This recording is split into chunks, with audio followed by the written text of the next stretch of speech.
here's an interesting case study. This is a Swedish aspen. And if you hear about pollinators and the importance in the landscape, so true, so true. But boy, I tell you what, this has become one of my most attracted plants for insects in general late summer. Why? It's got aphids. Up there somewhere on the higher branches, the aphids are feeding away and they're ingesting the leaf tissue, secreting that honeydew or frass as they call it. And as it drips down, we've got the wasps, the flies, even the moths. At night, they're coming in and they're just going crazy on this tree, sapping up those carbohydrates. So this is a very good reason not to spray pesticides. If you like enjoying nature, watching what happens, this is an important part of the whole process.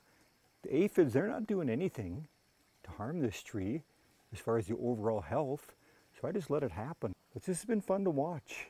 It's just a hum out here. We've bounced over to quickfire hydrangea now. It's September. This thing was in its prime with the full white blooms about a month ago, maybe 6 weeks ago, but man, this thing was a magnet for different insects. Look at this. It's just crazy how many different things this thing brought.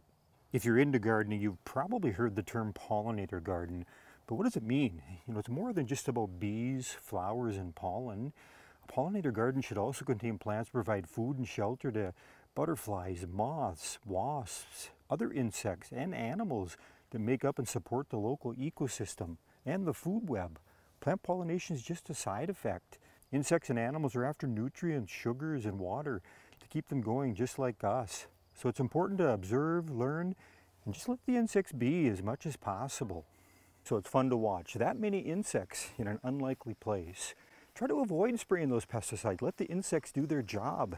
They play an important role in the overall ecology of our landscapes. Ants as well. They'll come in and they're going to actually protect those aphids because they're going to want to go after those sugars and carbohydrates, store up the reserves for the winter.